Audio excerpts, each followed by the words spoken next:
ভালোবাসেন, আপনাকে ভালোবাসেন, ভালোবাসেন বলেই আজকে আপনি এখানে বসে আছেন। আল্লাহ পাক আপনাকে ভালোবাসেন বলেই লক্ষ লক্ষ কোটি কোটি মানুষ এখন জিনা করছে, আজকের দিনে আপনি ওয়াজ মাহফিলে বসে আছেন।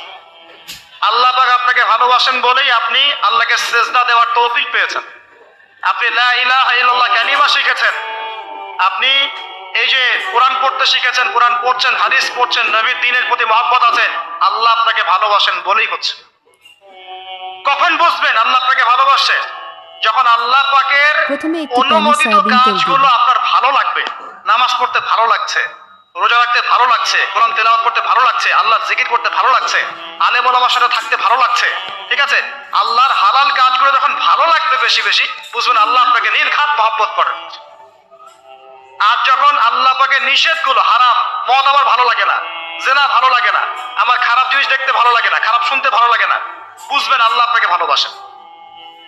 আর যখন দেখবেন খারাপের পিছনে আপনার ঝোঁক বেশি, দুর্নীতি করতে ভালো লাগে, সুদ খাইতে ভালো লাগে, ঘুষ খাইতে ভালো লাগে, কাউকে ঠকাইলে মনে আমি স্মার্ট হয়ে গেলাম, হ্যাঁ, মানুষের টাকা আত্মসাৎ করতে ভালো লাগে, নামাজ না পড়ে ঘুম দিতে ভালো লাগে, ঠিক আছে, রমজান মাসে বিড়ি টানতে ভালো লাগে, ঠিক আছে, মেয়ের সাথে যে টানকি মারতে ভালো লাগে, তখন বুঝবেন যে আল্লাহ আপনাকে এখনো ভালোবাসেন, বা আপনি আল্লাহর ভালোবাসা পাওয়ার যোগ্যতা হারিয়ে ফেলেছেন।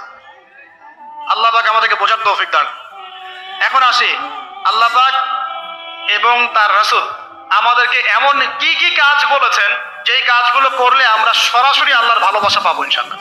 জানার দরকার আছে কি নাই? আমি অল্প কয়েকটা কাজগুলো শেষ করছি। এক নাম্বার, আল্লাহ এবং তার রাসূল আমাদেরকে জানিয়েছেন আমরা যদি তাওহীদের উপর থাকতে পারি, একত্ববাদ, লা ইলাহা ইল্লাল্লাহ, আল্লাহর ভালোবাসা পাবো ইনশাআল্লাহ। যে ব্যক্তি শিরকের পাপে লিপ্ত আছে সে আল্লাহর ভালোবাসা পাবে না, যতক্ষণ না সে তওবা করে ফিরে আসছে। অতএব আল্লাহর ভালোবাসা পাওয়ার জন্য এক নম্বর কাজ কি ভাই? আল্লাহর তাওহীদের কালিমা লা ইলাহা ইল্লাল্লাহ এর উপর থাকা, শিরক বাদ দেওয়া। শিরক সম্পর্কে জানার জন্য একটা বই পড়েন, কিতাবুত তাওহীদ। কি নাম বললাম? কিতাবুত তাওহীদ। একটাই পড়েন, দেখবেন ইনশাআল্লাহ শিরক কাকে বলে, কত প্রকার, কি কি, কোন কোন কাজ করলে শিরক হয়, সব জানতে পারবেন ইনশাআল্লাহ। এই বইটা একটু কঠিন, এই বইটার ব্যাখ্যা বের হয়েছে, ব্যাখ্যা যুক্ত বই কিনবেন এবং যেগুলো বুঝবেন না ওলামায়ে কেরামকে জিজ্ঞাসা করবেন, কারণ সবগুলো কিন্তু বুঝতে পারবেন। এক নম্বর। দুই, নবী সাল্লাল্লাহু আলাইহি ওয়াসাল্লামের অনুসরণ করলে আল্লাহ আমাদেরকে ভালোবাসবেন। দলিল, আল্লাহ পাক সূরা আলে ইমরানের মধ্যে বলছেন 31 নম্বর আয়াতে আল্লাহ বলছেন, কুল, হে নবী আপনি বলে দিন, ইন কুনতুম তুহিব্বুনাল্লাহ, তোমরা যদি, হে আদম সন্তান, হে উম্মতে মুহাম্মাদী, তোমরা যদি আল্লাহর ভালোবাসা পেতে চাও, ফাত্তাবিউনি, তোমরা আমাকে অনুসরণ করো। কাকে? আমাকে বলতে কাকে? রাসূলুল্লাহ সাল্লাল্লাহু আলাইহি ওয়াসাল্লামকে।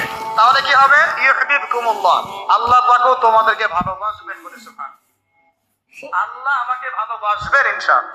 আর কি? ইয়াগফির লাকুম যুনুবাকুম, আল্লাহ পাক তোমাদের সমস্ত গুনাহ মাফ করে দিবেন। আল্লাহু গফুর।